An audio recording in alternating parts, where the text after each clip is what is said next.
about that. All right. So, Jeff, welcome. This is the first actual episode, I'll call it, because we are filming it as well. And you are on camera. But this is our first episode of Ill Ego Culture Brand Talks. And we're just here to shoot the shit, man. Yeah, no, I'm super excited to be here.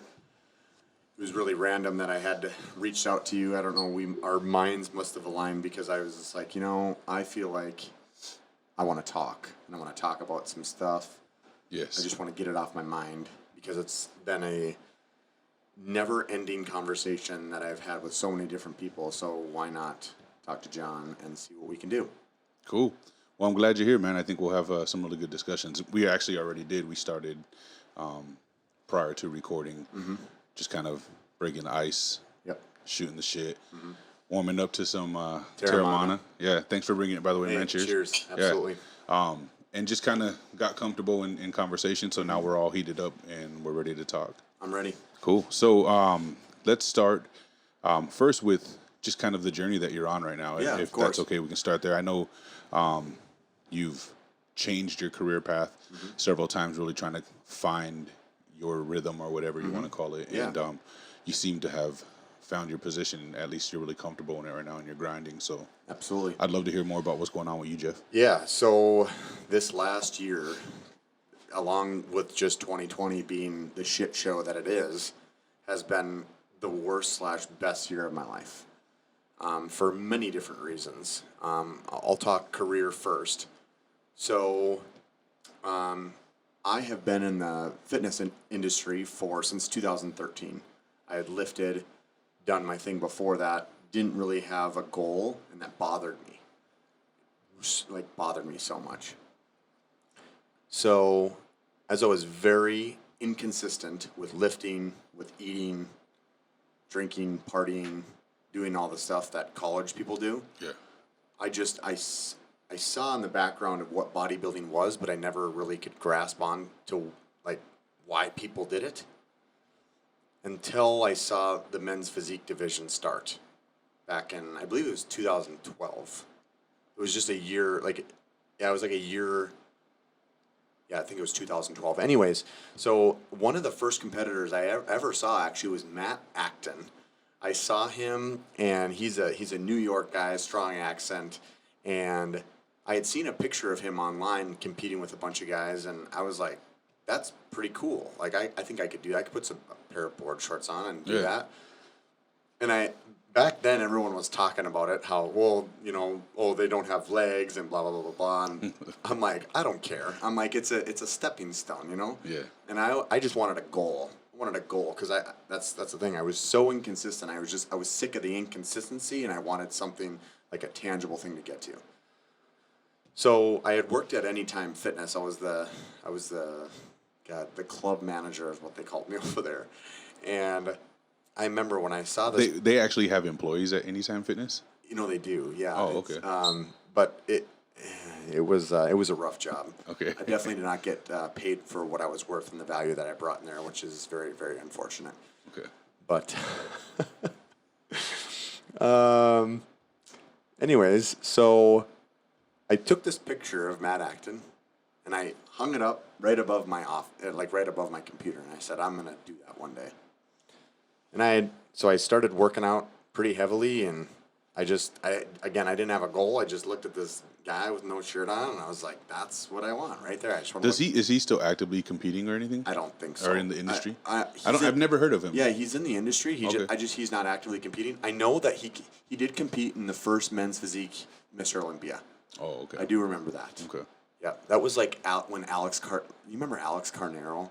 Alex Carnero. He's from Mexico. He was in the whole bodybuilding.com. He was with those guys. Okay. But yeah, I think that he just trains individuals now and gets them ready for shows. But I don't think he was big into the modeling too. I wasn't really kind of for that. I was just I just like the competitive side of things. Yeah. So, god damn. And what happened after that? Well, I was just training harder, because I was I knew what I had to do to get to that spot. And then I saw something really random on my computer one time when I was looking at muscleandfitness.com. They were doing a model search, but it wasn't like a model search like for a model. They were looking for a guy to go on do an ad in the magazine. And I'm like, I want to fucking do that. You did, right? Yeah, that was I what did. you did in Vegas. Yeah, that was the first show I ever did. Okay. And yeah, so I'm just like, you know what? Fuck it. I'm just gonna go all in and I'm gonna do this. So I actually did like a small little, because I had to submit some photos. You got to submit some photos to be into it. So I like got myself ready all by myself. It was the weirdest thing. I just went and got a plan off of like bodybuilding.com. Nice. Actually, bodybuilding.com was a really, really good tool that I used and utilized to start where I started. Yeah, like the body space and everything that they have on it. It was so awesome because I could look off of other people and see what they were doing or ask questions and it was a free space then, you know. I think everybody did that in the beginning, the body space. I remember that was being awesome. Huge. It was like that's how bodybuilding.com I think kind of blew up is they really created a networking space for people in the fitness industry and particularly like bodybuilders and stuff. Yeah. That brought a bunch of people, some of the bigger, fitness influencers where they are today is from bodybuilding.com. Brandon Folken came from there, right? Yep, yeah, he did. That's like one of the first things that he did. And so I did this random photo shoot at this random photographer's, or actually I know her name. Her name was Taryn Sylvester. I just knew that she did photos. I'm like, hey, I got this really random weird question. I'm like, I need some photos taken with half of my clothes. Not really, just like some board shorts or something like that, or like some basketball shorts. And she's like, yeah, I'd love to. And I had known her for a little while, so I got myself ready. I got myself, ready to go for this photo shoot. I submitted the photos, and they said, yep, you can come to this show. And I was like, holy crap, like this is a big deal. So it was like a selection process, and so you made the selection, and they invited you. It was out of 80, like they picked 80 guys from all around the country. Nice. Yeah, so I was pretty... Not bad for doing the work on your own. Yeah, no shit, right? So at that point, I'm just like, all right, if I'm going to go stand on the biggest stage that I can possibly stand on, I'm going to need someone to help me. So I hired, Brandon Folken. He was my coach. And, so I hired him it was 16 weeks out to get me ready for this show. And it was literally, one of the most amazing things because it changed my whole life around.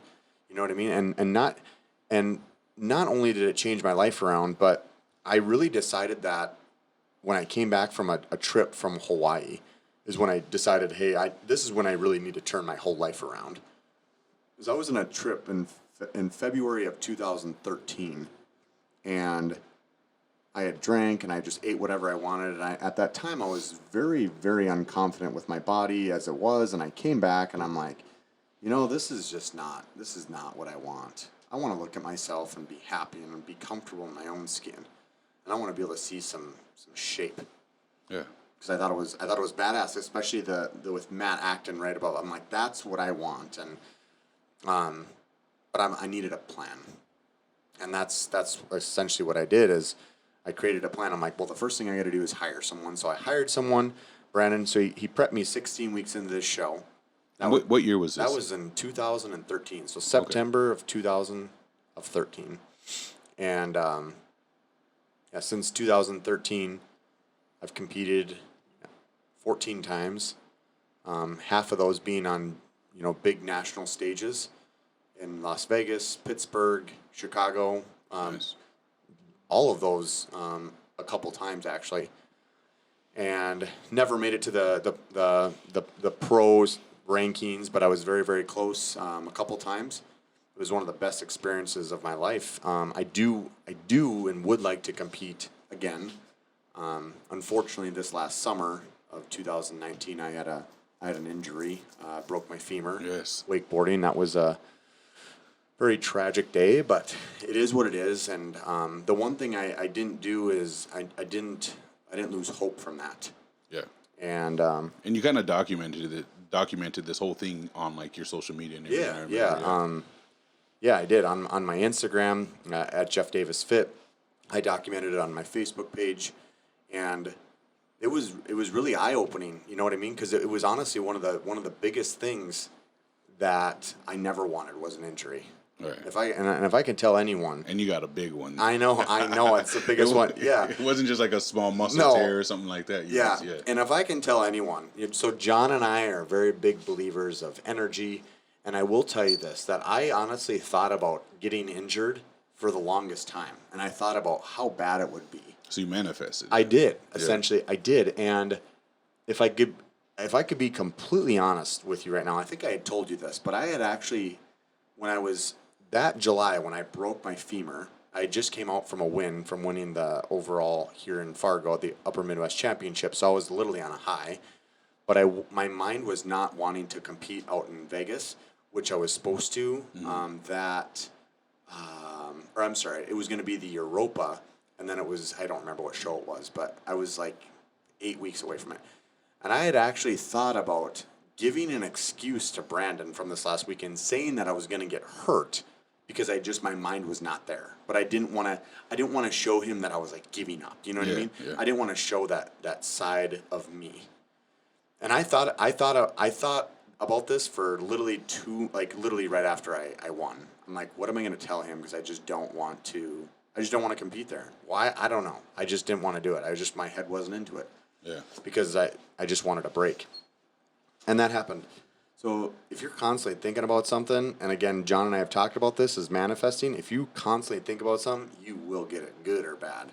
Yeah. Well, you also have to do the work that leads you to the path. Good. Yeah. Oh, yeah. Yeah. Whatever your thoughts are that are being manifested come with the work that you put behind them too. Like you can't manifest good fortune and then sit on your couch and wait for it to show up. No.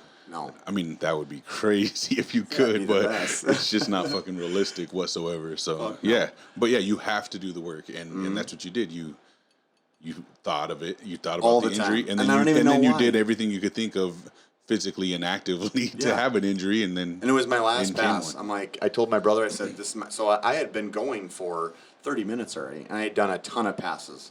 I'd fallen probably 4 or 5 times, and then I'm like, you know what? I'm going to go one more pass here. Just one more, and then I'm done. And then, I went on that pass, and I was just testing the weight because I was going to do a tantrum, and came up, came down, and I heard a. And How bad did that hurt? Like honestly, physically? At the moment, it didn't. It was like a very annoying feeling, but I had so much adrenaline pumping through my body. Yeah. It hurt more post surgery. It hurt more. It hurt more going to the beach for the ambulance to pick me up and post surgery. But during the time, I had so much adrenaline pumping through me. I'm just like, yeah, it sucked. That is crazy. That's a scary injury. Yeah. And if all of you listening to this do not have health insurance, get health insurance because that was a high 5-figure surgery that if I didn't have insurance, I would still probably be paying for it. So bless up for Sanford Insurance. Yeah, that's crazy. Mm-hmm. Yeah. So anyways, I know we kind of went off on a tangent on that. So that's where my fitness journey began. And I know we were kind of talking about work, but throughout this time, I worked in the service industry for a very long time. For 9 years, I was a mixologist and ended that career at Maxwell's. And I got into real estate in, 2019, 16. I'm sorry, 18, 17. Yeah, 17 or 16. And I worked for a company here in town, a local builder, selling new real estate. And I thought it was everything I had ever wanted. But always in the back of my mind, I'd always thought, like, I want to work for myself. Like, this is just what I want to do. I had been, ever since I was young, 10 years old, I was knocking on people's doors wanting to mow their lawn or paint their fence. Nice. But never did I really understand, like, am I going to be an entrepreneur? Right. But You just had a work ethic. I did, yeah. And I knew that I needed to pay my bills and I needed to take care of me and my family and et cetera, and provide food on the table, you know? So, so I did real estate for, that 2.5, 3 years. And during this time, I've been training clients. So I started training clients online starting in, it would have been, this is hard to even think about, probably 5 years ago. So 15, I had actually started working under Brandon because I told him I want to start training some people just to learn it. You know what I mean? If I'm learning all this and I've learned what I want to be able to use my skills that I've learned and help other people. Sure. So I ended up getting my certification through NASM, nutrition and personal training, and I started working under Brandon and training under him and using his platform, which it was an okay experience, but I definitely learned some stuff. But I learned more when I was on my own. Yeah. Which has been the best. Yeah. You learn how to swim better when you actually have to paddle. 100%. Yeah. Yeah. Absolutely. Every time. Every single damn time. Cheers to that. Yeah. So, as I continue real estate, I still in the back of my mind liked helping people just achieve their goals, and not just on a physical standpoint, but honestly, like I'm more focused on the mental side of things. Yeah. And getting people's head right first before they even start the physical. It's way stronger than the physical. Yeah, because if your mind's not right, there's no fucking way you're going to get into a physical. Yeah. Your mind tells your body what to do. Exactly. Yeah. So you have to be in control up there. Yeah, exactly. And I've really learned that. Like, literally every single day, I'm literally trying to find the most perfect way to make my program the best Right. of the best. And I believe that one day it will. Do I believe it now? I believe it's getting there. Yeah. But that's how I program people now, is I do mindset stuff first, and then we slowly start working into the nutrition side so I can actually teach them. I don't train people, I coach them. Yeah. I want them to know that. So I continued to do my personal coaching as I was still, of course, involved in real estate. And in the back of my mind, I just always was like, and I said this before a little bit ago, but I just knew that I wanted to be this entrepreneur, but I couldn't get over the fact of swimming, just like you said, swimming on my own. Yeah. That was fucking scary. You know, it's like when remember when you were young and were you ever in swimming lessons? No. Okay. Well, swimming lessons fucking sucked. Yeah. Swimming lessons was hard. And not only was it hard, is that when you first had to go in that pool and the 12 feet deep end, it was so nerve-wracking, even if you had a paddleboard on you or not. And like that's what I always thought entrepreneurship was, is what it's like. That is that feeling. And I'm like feeling of drowning. Yes. Feeling you're in the deep end. But not just some of the time, all the time. And I was scared of that. Yeah, I can imagine. I couldn't grasp onto that, and I wasn't ready to take that on. So in this last January of 2020, I had actually hired a business coach to help me grow my business. Perfect timing. Yeah, it was perfect. Yeah, exactly. You're like, shit. But that was January, so like that wasn't even, things really got bad in like fucking March. But this is something I'm going to share with all of you, is that I'm not going to lie. Ever since March and COVID started, I've had some of my best months since March. Same at the gym. Yeah. I believe it's a genuine trend of people realizing how important their health is right now. Yeah, because they had nothing else to think about. Anything positive that's come of COVID, it's made everyone go, holy, this thing's killing unhealthy people. Mm-hmm. And it was. Like, time for some change. Time for some, you know what I mean? Like, the majority of people being affected by this are the healthy people. Mm-hmm. So, yeah, you can see that at the gym. Like, I think, 12 days after opening back up, after being shut down for 6 weeks at Metroflex, we signed up 72 new members in 12 days. Yeah, that's ridiculous. That's crazy. I mean, only an opening, upscale like LA Fitness or something. I might have to beep that out. I don't know, but only like those big style like corporate facilities, when they first open, Fargo, they get an huge influx of members like that. You know what I mean? But for 12 days to sign up 72 members, that's big. A lot of new gyms just opening are praying for 100 members to start with. You know what I mean? Like, let me get 100. Like our when we first opened 5.5 years ago, our benchmark was 300. And when we hit 300, we were like, fuck, we need 600. And what are you at now? Over 1,000. And we want let's get 1,500 now. Let's get 2,000 will be next. After that, 25. Let's expand the facility. Let's be able to facilitate 5 to 10,000 people. Like there should be no end point. No, at least for entrepreneurs, and I think that's kind of what the discussions we're having is in entrepreneurship. There's no end. No. If there's an end, what's the point? Yeah, that's like being at a 9-to-5 job and knowing that you can only make this much. Yeah. I hate people who look forward to retirement.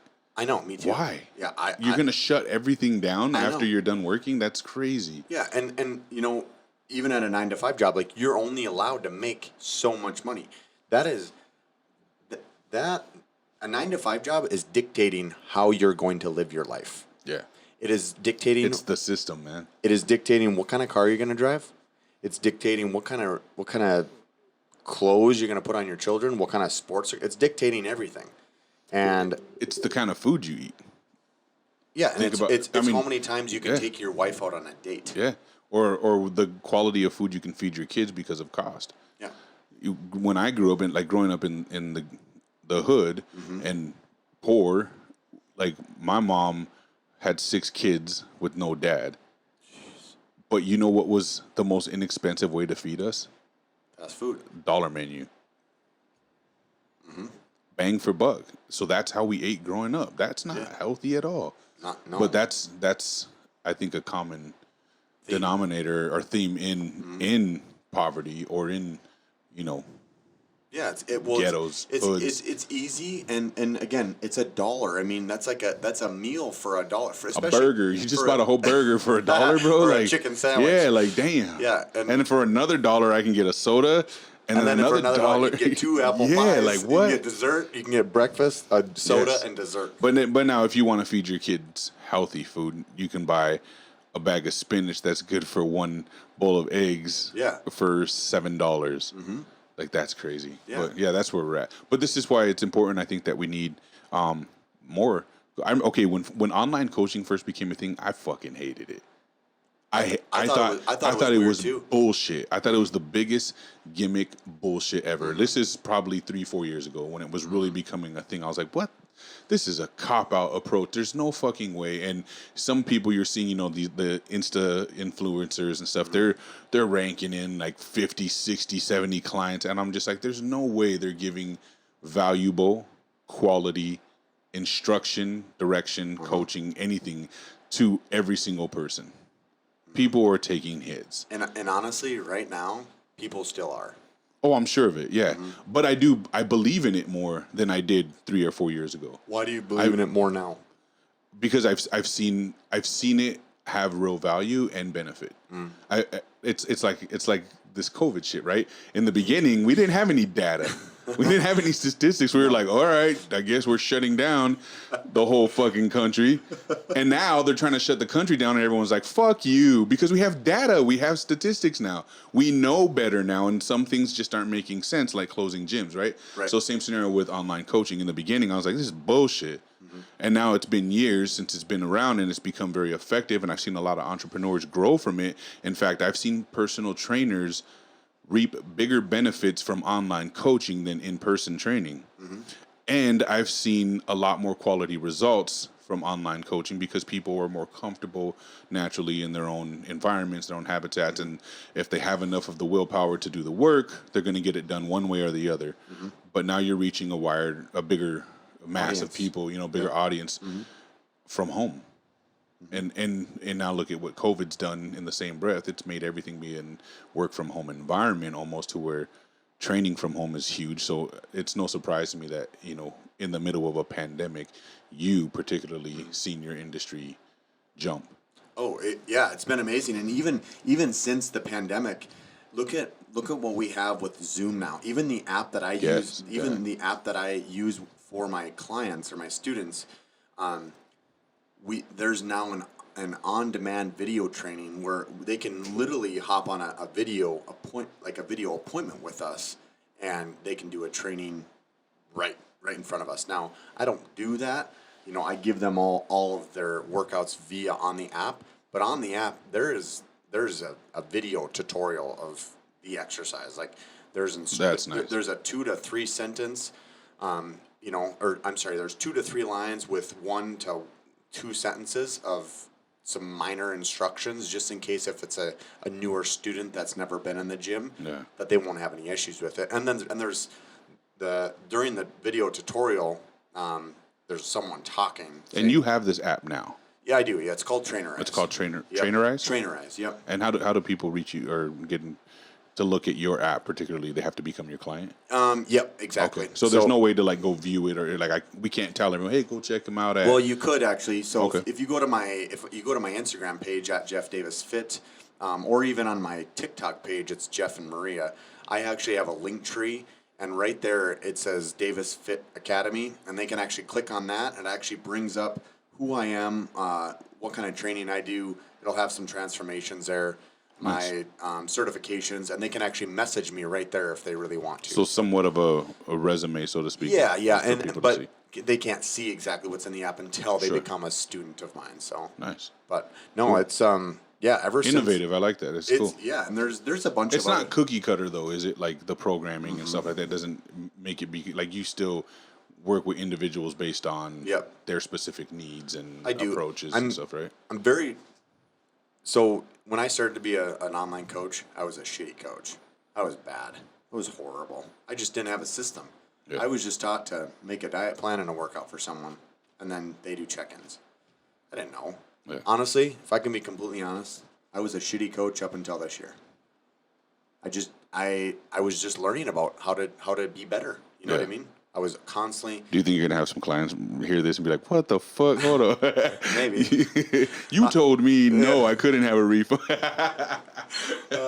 I've only gotten a couple people that have asked me for a refund, and it was for If I can be completely bluntly honest with you right now, That's what we're doing here. I've never had anyone ask me for a refund due to not getting results. Like non-deliverables. Mm-hmm. Yeah, Exactly. that's cool. The only time I've had someone ask for a refund is maybe they thought it wasn't a right fit for them, like a week in, Okay. which I'm fine with. Yeah, fair. And I just had one recently where she just had some medical issues. She had to have surgery, and I'm not going to be that person and take their money. And honestly, now, John, I am very selective who I bring into my academy. I don't want to work with everyone. Right. I want to work with people that are committed, that are a 10 out of 10, that are ready to invest their time into them. Yeah. And that's what I want. Right now I have about 35 to 40 clients, but I work very intimately with them. I'm checking in on them several times a week. I do group Zoom calls with them. But now I know you were talking about cookie cutter plans. I have all my students I've developed some habits that everyone should do on a daily basis, that you and I should do on a daily basis, that I practice all these habits. And they're habits that I bring into my program because I know that it's going to benefit my students. But now when it comes to meal plans or workouts, I'm very strategic on what I'm doing. I do have women that want to grow a butt. I do have men that want to gain some muscle. I do have women that just want to lose, 30 or 40 pounds. So, I have all these implemented into Trainerize, which is super nice about the program, is that I can very much individualize certain programs, but with the click of a button, it loads up 12 weeks for me. Now, I still do to this day, work on my program every single week just to try to make it just a little bit better every single week. Yeah. Just like a golf shot. Sure. When you go out and golf, and some people don't understand, but some of the smallest little critiques can make such a big difference. And I always refer it to golf, because if you go out and you hit a golf ball, and all it takes for you to hit it and not slice it is just a couple centimeters. Well, that's what I do every single week. I just work on it and try to make it the best that I possibly can. So, Nice. so So it's going well for you, though. Yeah, it's going really well. And I honestly, I have some big things I'm not going to mention on this podcast. I'm going to tell you, but there's some big things that I'll tell you guys later. Yeah. That I'm doing is, well, I'll give you a clue, but in a year, I'm just creating a bigger mastermind that I'm going to create, and so I can help successful people. And I'm doing it actually with my brother, and I'm using his story that he's been able to develop. So we're creating something. Nice. Yeah. So that's another thing I wanted to kind of touch on with you because. As I've seen you go into being 100% self-employed, and in the fitness industry as a coach. We didn't talk about that. We did, but I cut it out. I put my 2 weeks in. Okay, yeah, go ahead. Yeah, sorry to cut you off. Way to stay on. God, I broke the secret. No, I'm just kidding. So in my real estate gig, throughout my time there, God was always talking to me. So finally, I had. We can edit this. Don't worry. All this can get cut. No problem. Good. All right. So I'll make it right. So during. Oh yeah. So back to January when I hired a coach just to help me scale my business, which I did, was awesome. That was January, February, March, April, May. Well, during this time, I had kind of lagged a little bit and wasn't getting the true support that I was promised from this coach. Well, I had another coach reach out to me because I saw his content. His name was Yaya Bakar. Yep. And Yaya had reached out to me on Instagram and said, "Hey, I saw you liked a couple of my posts. Blah blah blah. I see you're in the fitness industry, and I saw that you actually worked with Sterling Griffin, which was my coach. He had actually, and Yaya and Sterling had actually worked together at one point in their careers, and Yaya had actually helped Sterling create his program. So that kind of interests me. So it actually resonated with me quite a bit. And he said, if you ever need support on anything, let me know. And I said, well, okay, let's hop on a call.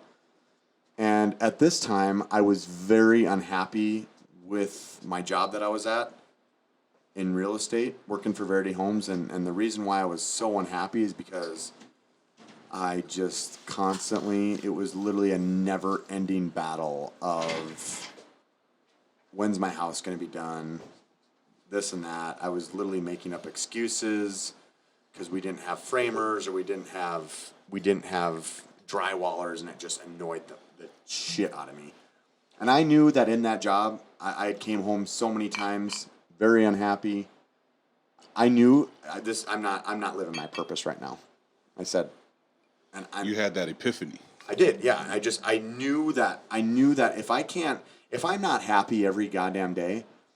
Now, being an entrepreneur is one of the, I say this in a great way. It's one of the shittiest / best things. And why I say that is because it's a grind every single day. I do not take time off.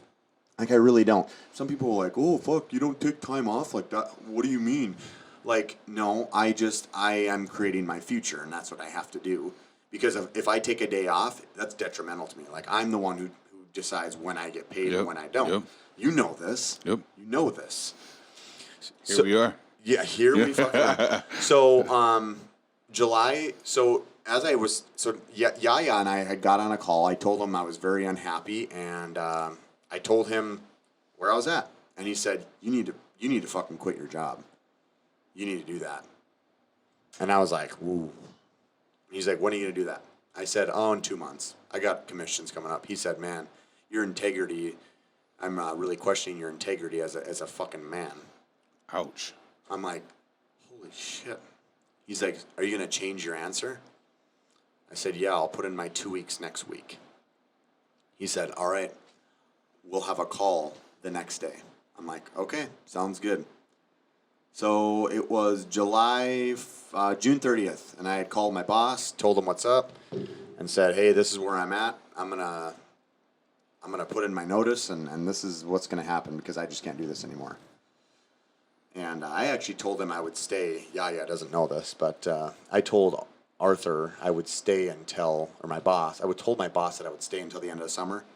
Well, July 13th, I had the 4th, and then that next weekend I had taken 2 weekends off. So I was just like, my brain and my mental state was not there. I said I need to take some time off for myself because I grinded my ass off for this company.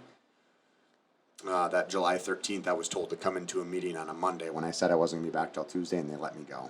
And honestly, I felt literally nothing. I felt like I was dropped out of a nest and I flew. Ouch. That's wild. So ever since July 13th, I've been on my own, and I literally. So did they let you go because you took those justifiable or allowable days off? Essentially. Yeah. Okay. Yeah. And they said that I needed, because I told them I needed to take a little mental break. So then I was supposed to go to a hospital and get checked out, and I said, no, fuck that. I'm literally just going to. I just need to relieve my brain right now. You were like in burnout. Yeah, I was. Yeah, yeah.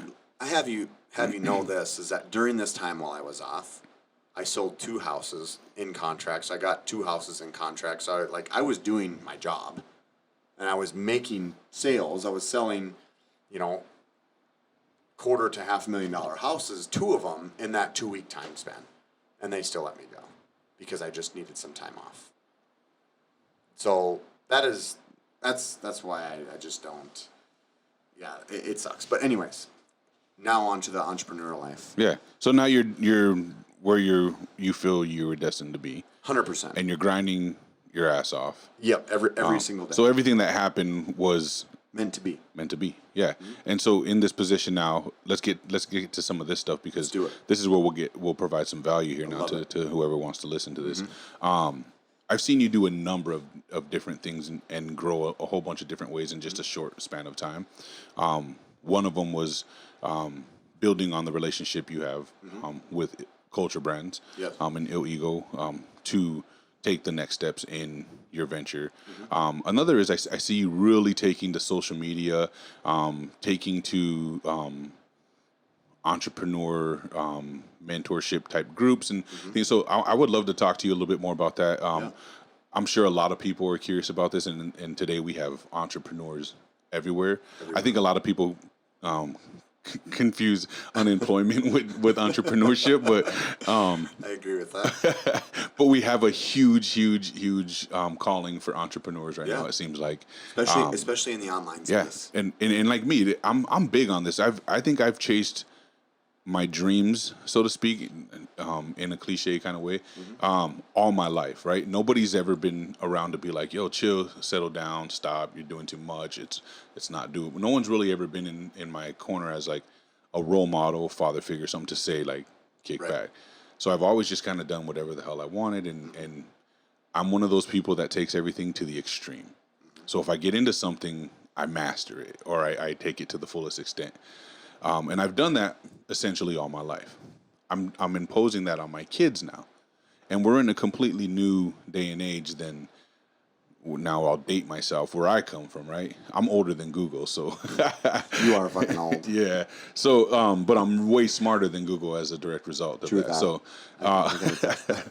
So anyway, I'm trying to help my kids now. They want to be YouTubers, right? So, we're really investing into them kind of chasing their dreams. I told them I was down to invest. I was down to make it real.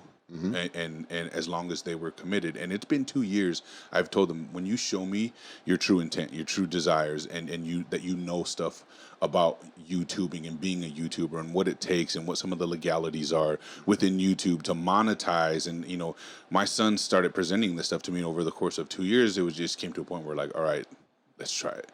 Yep.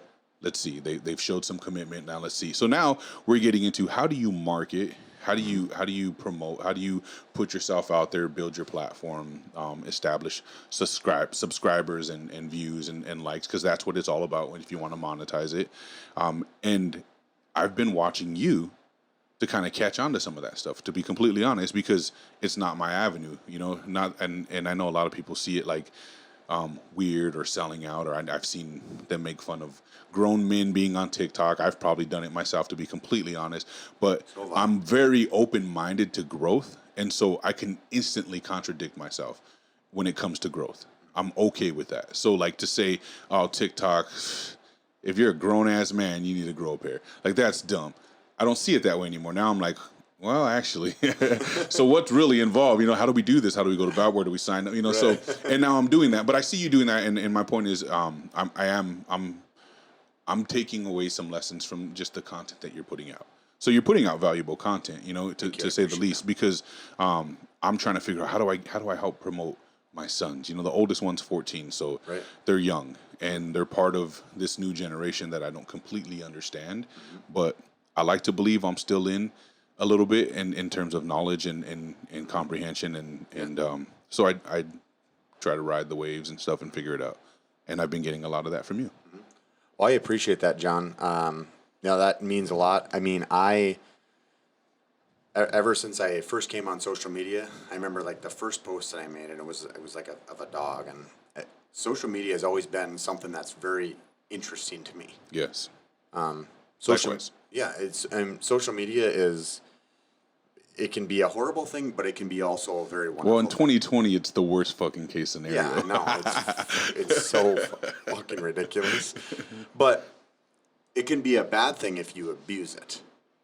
But you can also utilize it in so many ways to do whatever it is that you want to do that you have a passion for in the online space. Right. So as of recently, I think probably this year has been my biggest breakthrough when it comes to social media. And the biggest thing of what you want to do and what your boys want to do when it comes to social media is always be giving value. That's all you want to do. And that can go a lot of different ways. Everybody's like, okay, yeah, value. Okay, well, what? Always be giving and telling people how you're doing things over and over again about everything. Yeah. You know, about life, about entrepreneurship, about, you know, gaming, about lifting, nutrition, everything. That's what people want to hear. And the reason, and all you're doing is you're just being honest. And with you being honest with all of these people that are watching you, they're going to develop trust for you. Yes. And that is what starts a community is trust. Wouldn't you agree? Oh, absolutely. Yeah. So when you start giving all this value and people start trusting you, they're going to start following you. But not only that, they're going to like all your stuff and they're going to engage. And the biggest thing that I've also got from social media is engaging with my community, getting to know them, giving a shit. You have a big community though too. You have over 20,000 followers, right? Yeah, I do, yeah. And it's been very honestly, John. My Instagram community has been very stagnant for a long time. Okay. As of these last few months is when I've really grown my engagement rate. So I watch my engagement rate a lot. So and that is just because I want to be put in a place in the algorithm because it is a thing. Yeah. For sure. Yeah, and it's real. If you guys haven't watched The Social Dilemma, I would. It can be a very. I haven't seen it, but I've heard enough about it and looked up enough about it to know. Yeah, it's I mean something it's a very shitty / great show. It's a huge. I got it as a learning lesson. Yeah. You know what I mean? That's the way I put it. Yep. And the biggest point is now you know. Yeah. Now I know what it's like. But when I actually learned about the algorithm in Social Dilemma, I actually had bought a program from Devin Bassett. She is a social media influencer of how just to grow your page and keep it on a growing state. And that is engaging with everyone that comments on your pictures. If you're not engaging, you're going to lose people. Engaging with other people in your niche, hashtags, stuff like that. Yeah. If you're not doing that, how I mean, especially if you're guys like us, we're not celebrities, we're just not there. We're organically growing, but I think this is how we would rather do things. Yeah. I know you don't want shit given to you. You want to work for it, and I'm glad I'm working everything for it. Earned. 100%. There's no greater reward than the shit that you earned. No, yeah. Absolutely. Yeah. So that's what I've been doing is engaging with my community. I'm building my own community. I don't give a shit if 2 people like my posts or 10 people like my posts. All I want to make sure is that every single post, that just one person gets value from it. if I can just maybe change someone's mind or change someone's life. That is all I'm worried about. But everybody's fucking, oh, I want fucking likes, or I want views. It's like, it's not about that. Yeah. And that's, but that. It depends on your purpose there, though. Exactly. Because it is, to an extent, like in the sense of what I'm trying to do with my sons. Yeah. I think that views and likes and subscriptions are what it's all about. Right. Because we're trying to monetize the idea of being there. Where, like, in the case scenario of what we do, that's not where we're monetizing necessarily. We're trying to put ourselves out to be recognized, build a brand, get some brand recognition. Yep. So the likes, the views, and subscriptions maybe don't directly affect what we do, but it does create the brand awareness the more likes and views and subscriptions we have. You make a very, very good point. And I think that maybe I might have said it wrong, is that likes and views, they are important, yes. Yeah.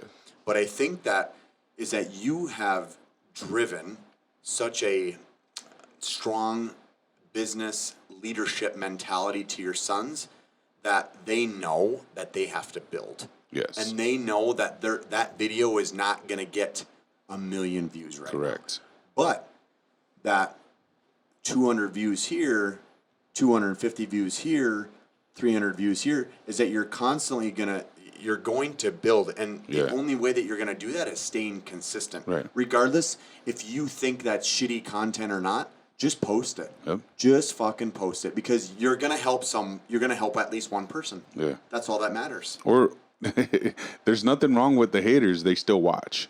Every one of them do. You know what I mean? It's still a view's a view. A subscription's a subscription. And nobody wants to know more what the hell you're doing than the people talking shit. Exactly. Because they need shit. They do. need the fuel, right? Yeah. And I tell my sons, get prepared. Get ready for negativity. Yes. Like, please just be aware of who you are. Be very self-aware to start with, and then ignore the shit out of your comments or laugh at them. I don't know how. You want to know what haters do? They bring up your ratings. Oh, I don't block any of them. Yeah. They bring up all your ratings. Yeah. You know what I do? You know what I do to the people that talk shit about me but still have the audacity to be my friend on social media? I remove them from my view. Yeah. I don't delete them. I remove them from my news feeds. I remove them from my view because I still might be beneficial to them. So I don't delete them. I don't delete them. I just remove them from my view and I go about my business. But yeah, I definitely don't. I don't look back, and I try not to marinate. Sometimes people get under my skin, especially when it's like some back-to-back hits. I mean, I'm human. I get burnt up. But I quickly catch myself and try to resolve because I don't like being stuck in that place because then that's those people or the haters having an upper hand on me, which that's a tough thing to balance, especially when social media gives people so much voice and so much power that they otherwise can't defend unless they're behind that computer screen. It's crazy. Yeah, it's why a lot of people say social media is selling out. Like I don't do the social media thing because that is false. Marshall Johnson's huge on that, and everybody knows I love Marshall Johnson. Marshall Johnson knows I'm not talking shit, but one of his biggest things is he doesn't want to be a sellout. He's a hardcore fucking. He's old school. He's old school, but he's also he's very focused on his craft. Oh yeah, very focused on his craft. What he doesn't acknowledge, and I try to tell him, is you are super focused on your craft, and in turn, you've caused a lot of people to become fans of you, and it's not selling out to cater to that. It's not selling out to show people what you do on a daily basis. It's not just selling out to be consistent on social media, talking to the fan base and the followers and stuff. None of that is selling out. To be on social media consistently isn't selling out. Now, if he went on social media and started making like fake videos and stuff of scares and pranks that, like acting and stuff like that. Now you're selling out for views and hits. But if you're just being you and giving people more of you as content, that's gold mine. That's a gold mine. And a lot of people see it that way. And it's something I've struggled with because the reason why I left the music industry was one, because I found a relationship with God and I wanted to cut everything secular out of my life, literally overnight. 2 weeks out from a big tour we were going to go on and everything, I just deaded it. But two, it was like I couldn't imagine myself being old rapping, jumping on stage, You didn't see hip hopping, You didn't see with kids waiting at home for me while I'm out partying and drinking, doing my thing. Like it was like I genuinely just outgrew it. Yeah. You know, I genuinely outgrew it. You just didn't see a future. Yeah, in it. but it was because I didn't enjoy the spotlight as much as I thought I would when I tried to get a record deal. When I wanted to get into the spotlight, when I wanted to do music and be known for it, and it started slowly manifesting, I was like, ugh, I'm not real big on this spotlight shit. You know, I don't like being in the center of things. I don't like it became more and more uncomfortable for me. And I always say this when I realized I wanted to create a platform with what I know I'm capable of doing. I know I have what it takes to create these things, to manifest things. I have an artistic value about me in terms of creativity and originality. And so I put that stuff into the things that I do on a day-to-day basis within entrepreneurship, but it's me creating the platform for other creators. Exactly. And that's how I came up with Ill Eagle Culture Brands and Metroflex and purchasing H&Is. It fits the script. It's the ecosystem of the fitness industry businesses that I'm trying to attain under my umbrella. And so that's my new path. You know, it's creating the platform for other people. This podcast, the studio that we're working in, this is a platform I'm creating for other people. And then I'm just kind of being like, hey, I might have some of the tools that can get us there based on my knowledge and understanding of what it takes and the consistency factor and the work ethic that I'm instilled with. Let's see what I can make happen. And I started sponsoring athletes. I started putting money behind athletes, as you know, because I felt like I was I desired more to create something for other people to create off of. And that's awesome. And I congratulate you, and I honestly, I'm super grateful as an athlete of H&I and Metroflex. I'm super grateful for you, and that is what you just said right there. Is if people would get in that space when it comes to social media, is being a giver, of just constantly giving the tools. Yeah. Just because of the knowledge that they have. And some people don't even think that they don't have knowledge, but just talk. Just talk. That's all I got to do. Just talk. Tell stories. Everybody has something to offer if they would just open their mouth. Exactly. Just talk. Just speak. And there's, going back to Marshall, is that, I mean, I've known Marshall for a long time. I know that he's been at the same job for a long time. And, I know that he doesn't want to be a sellout either, but, man, he could dominate when it comes to the social media platform. I mean, he could get sponsors from big companies. He could blow it up so bad, it's crazy, he could man. Quit his job at, I know exactly where he works for however many years, but yeah, he could. But he's got his ways, and I respect that, and that's I do too, but I'm still gonna push him because I care enough 100%. To be like. It may never change anything, but I'm always going to tell him what his abilities are. Mm-hmm. He's fully capable of being really well known, and he doesn't have to sell out. He is well known in the world. Yeah, I know, but I mean, he's not capitalizing on that. Sure, and he can. So easily. It wouldn't take a lot of effort. Mm-mm. It would just take consistency, which I know he's a fan of being a consistent person. I know he's very self-disciplined. Like that's how he got to be in the top 3 in the world. Yeah. So he's a monster. He's got what it takes, but Marshall scares me. It bothers him. Marshall is like the phone shit bothers him. I know. It literally just it's not his gig. He's the guy that's if he sees and I'm saying someone, but it's probably like me because I'm his sponsor right now. He's the guy that someone's gonna have to step up to the plate and be like, all right, dude, here's your full-time camera guy when you're in the gym. Get it done. Yeah. You know what I mean? Because he just doesn't want to do it. It's not that he can't or that he's not capable. Because when he does create content, it's fucking good. And then like he makes a lot of memes and stuff, and then they're funny as shit. Like it's little shit like that. Like, dude, Marshall, you could run with that that's stuff. His inner voice. Like he's a funny dude. That's not selling out though. That's him. I know. He's being himself. But people love that shit. Think of like Eddie Hall and all these other dudes. Like some of the dudes that he follows too, like on social media, they just kind of do their own thing. What's the guy's name that always wears like the pink? He's got the long hair. Robert Oberst. Oberst, yeah. Yeah, That's funny he's a son of fucking character. I know. He's a character. He's hilarious. Yeah, people are intrigued by that stuff. Yeah. They're intrigued by individuality. And that Marshall is he's the same as those guys. Yeah. But he's so unique in his own sense. Yeah, exactly. Like those guys they do crazy shit that Marshall would, I think he did a podcast recently with one of them. And he was just like, he was like, it was weird because I was like the odd man out because these guys are all crazy. They're all into smoking their weed. They're all into doing, and he was like, and I was just like, I'm a power lifter. I eat like, Monster Mash. Yeah. I eat babies for breakfast. But it was just, what he was saying is that I just didn't really, I wasn't into a lot of the same shit besides the powerlifting, the Right. training side of things and maybe some of the mental discipline discussions. But, it works for him. It does. It works for him. There's a fan base for that shit. Yeah, there is. There's a fan base for everybody shit. And one thing that I'm noticing is how social media is really the new wave to, I even hate saying it, but financial freedom.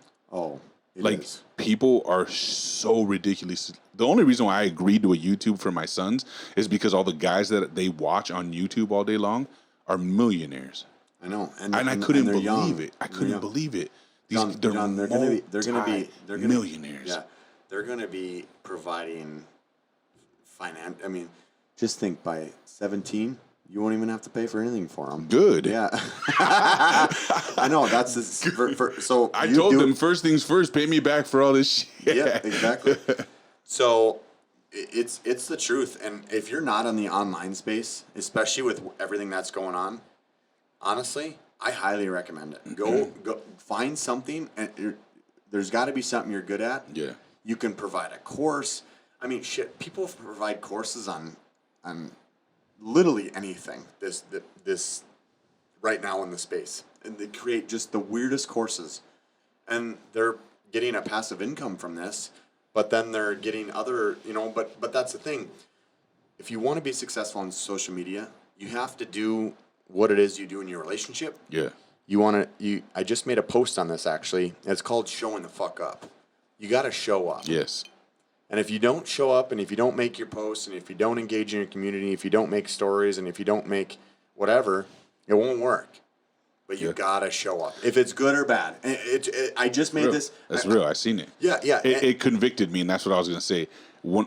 A good thing about when you post stuff like you post is you can always tell when it's something you should probably take heed to, because if you watch it and you're just like nah, which was, I kind of did that to one of the videos you posted. The one you're talking about, I was just like, yeah, but I was trying to make, and then in my head I'm like, nah, but I should really be fucking tackling all of those things right now, dude. Sometimes I don't always agree with the things. Like when I make these videos, I'm like, no, and I'm just like, no, that's right. Like, no, this is all right. And I haven't posted everything I fucking post, but I just whatever's on my mind, I just talk. Yeah. Like I will literally just get off the couch and I will just talk. Is it still uncomfortable every time you do it though?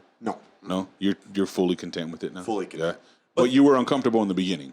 Oh, fuck it. Like, one thing I struggle with is I have so much to say, and I know some people don't give a fuck, You but don't I know say- a lot you of don't people. say shit on your social media. I don't. I know. And I have And you so need to. much to say. You but need to. but I feel like I'm afraid that I spend half my time on social media with people messaging me, like engaging me, being like, man, I don't know if you should have posted that, but I don't know if you should have said that. And I'm just like, that's what's on my fucking mind. No, don't. That's even, what I want to you say. don't listen to that. You know what I mean? So I really do. I stay away from it a lot, and I know, and that's one thing I want to get better about is engaging and capturing moments, because that's all I do all day is drive around, play, business to business, and to the gym, home, to the studio. Like, I'm constantly on the go, and I'm always in my thoughts. When I drive, if I'm not listening to frequencies, like literally, that's all I'll listen to is frequency music, depending on the mood I want to engage.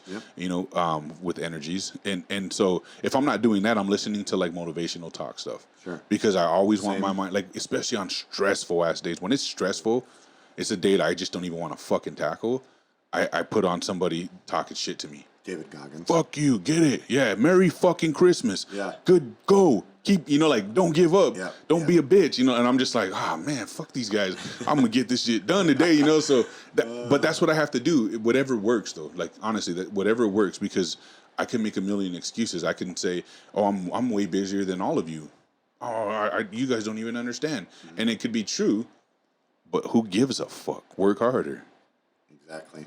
Work harder. Like, that's all I can think about is work harder, work harder. I'm instilling that in my sons, and they hate it right now, but so what? Work harder. I don't care. Won't be, I tell them, I know you guys are mad at me right now and you're bitter, but when you get older, you're not going to look back and be like, man, my dad was such an asshole for making me be driven. Yeah, but that's the thing. If you didn't teach him to be driven, and if you weren't driven, you'd be sitting in a space right now that you fucking hate. And like, nobody taught me to be driven. Nobody did.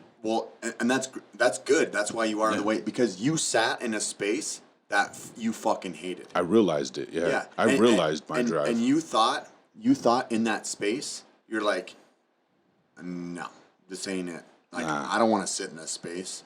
And that's why I wondered, why didn't my dad change it? Why didn't his dad change it? Why didn't my mom change it? Why didn't, my mom's mom change it? Why didn't one of my mom's brothers or sisters change it? Like, I always looked at all my role models, quote unquote, and was like, why are we still living like this? Why is this still the way? Why is this still like what our family does? And, like, I wanted out. I wanted away. I never had a plan to get away. I had to get away in an unplanned event that brought me to Fargo, North Dakota for the first time in my life. And that's when I went, oh my God, there's another world. Exactly. And that changed everything for me. And I never looked back. And that's not going to be for everyone. No, no. But at least you're not the guy that does this. That sits there and complains over and over again about their situation. I don't have money. I don't have the opportunity. I don't do this and that. I will tell you, there's more money out there than you can possibly imagine. There is you can literally go get free stuff off of Craigslist and sell it for money if you really wanted to. Like if you really needed money. Exactly. And you can sell Pokemon cards or Magic cards. I know all of you listen to this have some kind of card of some sort in your house. You could, Go to the thrift store and buy fucking antiques. Exactly. Sell them online. You want to know something I just saw? You can go, there's a site that you can go where you got to have a little capital for doing this, but you can go buy stuff that's been returned to Amazon or Walmart, and you can literally sell it and double what they're selling it to you for. I've seen a real estate guy flip couches, bought couches for low amounts of money and refurbish them and sell them for quadruple the price. There's so much you can do out there. There's so much. That's wild. So like people sit in these There's spaces, no excuse. No, there's this right now. If anyone complains about money, I do not feel sorry for them. Right. I do not, unless they are laying on the street in Syria somewhere. Yeah, then okay. But there's no excuse. There's really not. So people like you and me, we actually were uncomfortable in our space and said, I ain't doing this. Yes. I'm not doing this anymore. And we're going to create a space that we want for ourselves because we want better for our lives, for our families, and for our children. And that's just the route that you took and I took. And I'm extremely grateful that I took that route because I do not living a normal lifestyle. Some people might live like living that normal lifestyle, but I don't ever want to wonder and worry about when I'm going to be paid next. I don't ever want to wonder and worry if I'm going to get fired. And I don't ever want to wonder and worry if I can't provide a house or food for my kids. So I'm always making sure that is going to stay protected all the time. And that is why you did what you did. You got out of that space. Yeah, big time. 100% why. Yeah, no, that's awesome. I love hearing that story. Thanks, appreciate that. Yeah, no problem. Absolutely. Your story is great too. And more onto your story. Well, let's find some closure on it here. But So now you're doing this full time. Is kind of how far we've gotten into it. And you're really just looking to give back and provide to people who actually fucking want this, not just you don't want to play with a bunch of dabblers and New Year's resolutioners, we'll call them. Yeah, I'm honestly looking for my ideal person or client that I work with is busy professional individuals that are looking to take not only their physical features but their life to the next step. Yeah. Would you consider yourself a life coach at this point, or not yet? Okay. Not yet. I consider myself a coach, Sure. but I don't wanna take that title just yet. I just don't. I hate to say this. I'm like, I don't feel qualified, but um, I'm still going through that experience myself, but I'm I'm getting to the point where at some point I'm gonna be helping people with self, health, and wealth, because that's everything you need in your life. Yeah. Is you got to focus on yourself, on your mental state. You got to focus on your health. You got to focus on staying healthy, staying in physical good shape, and you also have to focus on your wealth. What are you doing to provide for your future? What are you doing instead of just focusing on the now? Are you chasing the money? Are you chasing, or are you just doing and giving so much that you don't even give a shit about the money, and that knowing that you're just doing a good thing and that the money will come? And that's when in 5 years I want to have a program or a mastermind group that's going to help men and women in that state. And I just want to completely transform someone's life, because I was never like this. I was never taught the things that I'm taught now. They were all, I had a coach, yeah, but there's things that I learned on my own that I so wish I would have been taught either in school or by my family or my parents. Yeah. And it's just very unfortunate. So I want to bring a man or a woman that's a busy professional that has a busy ass life that can run at top speed all the time. Awesome. Hope that makes Well, sense. yeah, it makes a lot of sense, and I'll put people on the spot because I know a lot of especially local business owners and entrepreneurs and stuff like that who I think are kind of on the same wavelength of pure motivation, drive, success, whatever it takes. This is your chance. Reach out to Jeff Davis, Yes. somebody who wants to take you serious because you've decided to take yourself serious, essentially. Yeah. But you got the money to put it up and you want to keep the success. Well, the best way to do that is to stay driven all the way through everything that you do every single day. So, Jeff, I commend you for taking the dive. I did it 5.5 years ago. It's the best thing I ever did in my life. It's also the hardest I've ever had to work in my life. So best of luck to you, man. Congratulations on all the recent success you've had so far. Appreciate that. Do you want to shout out some of your social media contacts so people can Yeah. reach you, follow you, subscribe, whatever they need to do? Yeah, absolutely. So first of all, I just want to thank you for giving me this opportunity to do this with Thanks you. for letting me have you here. Oh man. yeah, absolutely. It's a blessing. This is something I've always wanted to do is be able to talk just freely instead of just posting a 3-minute video. So this is I feel like we'll do a lot more of this soon. yeah, for absolutely, sure. because this is fun. It's a vibe. So honestly, yeah, if you guys want to find me on Instagram, it's just at Jeff Davis Fit, and then another place you could find me is Facebook. And then honestly, I just got into the TikTok world, which has been a lot of fun. Again, if you're an entrepreneur and you're really trying to grow your brand, I would definitely suggest you getting on TikTok. I'm going. Yeah, I'm doing it. dude, Look for Ill Ego CEO on TikTok. It's I'm gonna amazing. do it. I'm gonna do it. And just be yourself on there. That's the one thing I tell people when it comes to TikTok. Just be yourself, and you don't have to be so serious. Just that is your little escape for you to get out of reality land for just a few minutes. So TikTok, I have it with my fiance. It's Jeff and Maria. Talk about our life, fitness, and travel. But yeah, I honestly, this has been great. I appreciate everything. I'm looking forward to doing more of these with you. Awesome. And just talking about more stuff.